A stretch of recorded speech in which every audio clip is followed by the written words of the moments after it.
नमस्कार, भारत एक्सप्रेस देख रहे हैं आप। आपके साथ मैं हूं जुबल मिश्रा। लिंक्डइन की ओर से 2025 के टॉप 50 एमबीए प्रोग्राम्स रैंकिंग की सूची जारी कर दी गई है, जिसमें अमेरिका के संस्थानों के साथ साथ भारत के संस्थानों का भी दबदबा रहा है। आपको ये जानकर हैरानी होगी कि भारत के 7 संस्थानों ने, 7 यूनिवर्सिटीज ने टॉप 50 में अपनी जगह बनाई है। इस लिस्ट में सबसे पहले नंबर पर कैलिफोर्निया की स्टैनफोर्ड यूनिवर्सिटी ने जगह बनाई है और 50वें नंबर पर IIFT दिल्ली का नाम है।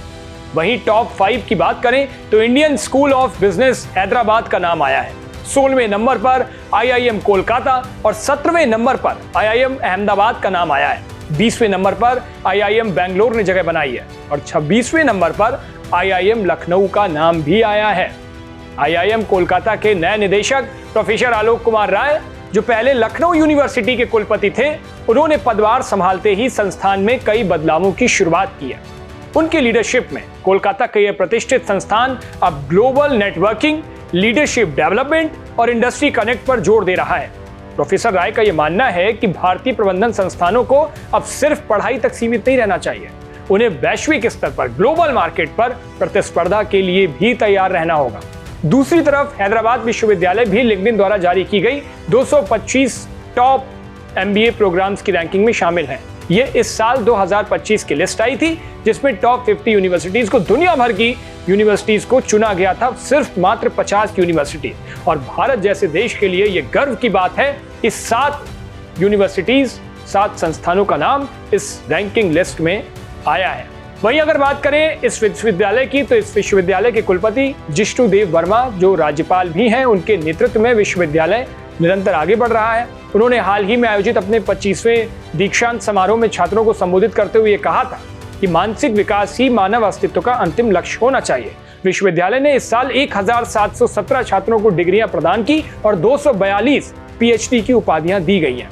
ये दिखाता है कि संस्थान रिसर्च और हाई क्वालिटी एजुकेशन में लगातार आगे बढ़ता जा रहा है। इसी लिस्ट में अहमदाबाद विश्वविद्यालय का नाम भी शामिल है और हाल ही में गुजरात के केवड़िया में आयोजित केंद्रीय विश्वविद्यालय के कुलपति सम्मेलन में अहमदाबाद विश्वविद्यालय ने भी भाग लिया। सम्मेलन में राष्ट्रीय शिक्षा नीति 2020 के तहत संस्थानों की प्रगति की समीक्षा की गई। विश्वविद्यालय के कुलपति ने नवाचार और उद्यमिता को बढ़ावा देने की बात कही। बेंगलोर विश्वविद्यालय भी प्रोग्राम्स की रैंकिंग की सूची में शामिल है। कुलपति SM जयकर के नेतृत्व में, उनकी लीडरशिप में इस यूनिवर्सिटी ने 60वें दीक्षांत समारोह में UT खादर सहित 3 लोगों को मानद डॉक्टरेट प्रदान की थी। यह समारोह उच्च शिक्षा में विविधता को बढ़ावा देने का प्रतीक बना और इन विश्वविद्यालयों की पहलें ये साबित करती हैं कि भारत के उच्च शिक्षण संस्थान अब सिर्फ स्थानीय नहीं बल्कि वैश्विक मंच पर भी अपनी पहचान बना रहे हो, चाहे वह MBA रैंकिंग में शामिल होने की तैयारी को लेकर के हो, छात्रों को नेतृत्व के लिए तैयार करना हो। कोलकाता और हैदराबाद विश्वविद्यालय भारत की शिक्षा प्रणाली को नई दिशा दे रहे हैं और ये नई एजुकेशन पॉलिसी, नई शिक्षा नीति 2020 जिसको लेकर के बात हो रही है, गौर करने वाली बात यह है, दिलचस्प बात यह है कि उसी नीति के तहत ये सभी विश्वविद्यालय आगे बढ़ रहे हैं और समय समय पर इनकी समीक्षा होती रहती है। और उस समीक्षा का ही परिणाम है, उस नई नीति का ही परिणाम है कि आज लिंक्डइन की इस रैंकिंग लिस्ट में भारत के 7 संस्थानों का नाम है। उत्तर प्रदेश से भी लखनऊ यूनिवर्सिटी का नाम भी है। तो ये अपने आप में भारतीयों के लिए गर्व की बात है और दुनिया के कई छात्र, कई देशों के छात्र यहाँ पर दाखिला लेते हैं, यहाँ पर आते हैं, पढ़ाई करते हैं और अच्छी नौकरियों पर अलग अलग कंपनियों में काम कर रहे हैं। फिलहाल इस वीडियो में इतना ही। देश और दुनिया की बाकी तमाम खबरों के लिए देखते रहिए भारत एक्सप्रेस।